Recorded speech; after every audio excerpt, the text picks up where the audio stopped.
Hi friends, ಎಲ್ಲರೂ ಹೇಗಿದ್ದೀರಾ? ಎಲ್ಲರೂ ಚೆನ್ನಾಗಿದ್ದೀರಾ ಅಂತ ಭಾವಿಸ್ತಾ ನಾನು ಕೂಡ ಚೆನ್ನಾಗಿದ್ದೀನಿ. ಇವತ್ತು ಏನು ತೋರಿಸ್ತಾ ಇದ್ದೀನಿ ಅಂದರೆ ವೀಳ್ಯದೆಲೆ ಗಿಡ ತೋರಿಸ್ತಾ ಇದ್ದೀನಿ. ಏನಕ್ಕಪ್ಪ ಅಂತಂದರೆ ಇದು ನಮ್ಮ ಮನೆಯಲ್ಲಿ ನಾನು ಹಾಕಿರುವಂಥ ವೀಳ್ಯದೆಲೆ ಗಿಡ. ಇದು ಎಕ್ಸ್ಟ್ರಾ ಗಿಡಗಳೇನಿತ್ತು ಅದನ್ನೆಲ್ಲ ನಮ್ಮ ಮನೆಯವ್ರು ಕಟ್ ಮಾಡಿಬಿಟ್ರು. ಯಾಕೆಂದರೆ ಜಾಸ್ತಿ ಗಿಡ ಆಗ್ಬಿಟ್ಟಿದೆ, ಮತ್ತು ಏನಾರ ಹಾವು ಇವು ಸೇರ್ಕೊಂಡ್ರೆ ಗೊತ್ತಾಗಲ್ಲ ಅಂತ ಅಂದ್ಬಿಟ್ಟು ಇಲ್ಲಿ ತೋರಿಸ್ತಿದ್ದೀನಲ್ಲ, ಅದು ಮನಿ ಪ್ಲ್ಯಾಂಟ್ ಗಿಡ. ಅದು ದೊಡ್ಡ ದೊಡ್ಡ ಎಲೆ ಬಿಡೋ ಅಂಥದ್ದು ದೊಡ್ಡದಾಗಿ ಬೆಳೆದಿತ್ತು. ನಮ್ಮ ಮನೆಯವರು ಅದು ಸಹಿತ ವೀಳ್ಯದೆಲೆ ಗಿಡದ ಜೊತೆ ಅದನ್ನು ಕಟ್ ಮಾಡಿಸ್ಬಿಟ್ಟಿದ್ರು.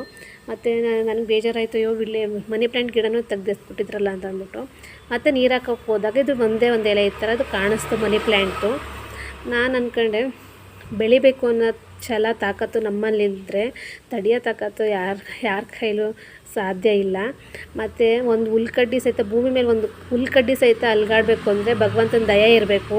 ಅಂಥದ್ರಲ್ಲಿ ನಾವ್ಯಾಕೆ ಚಿಂತೆ ಮಾಡಬೇಕು? ಭಗವಂತನ ದಯೆ ಇಲ್ಲದೆ ಏನು ಕೂಡ ಸಾಧ್ಯ ಇಲ್ಲ. ಯಾರು ಎಷ್ಟೇ ಕೆಡುಕು ಮಾಡಲಿ, ಯಾರು ಎಷ್ಟೇ ದ್ರೋಹ ಮಾಡಿದ್ರೂ ಸಹಿತ ನಮ್ಮಲ್ಲಿ ಛಲ ಇರಬೇಕು ಅನ್ನೋದೊಂದು ಈ ಗಿಡದಿಂದ ತಿಳಿತು. Thank you so much.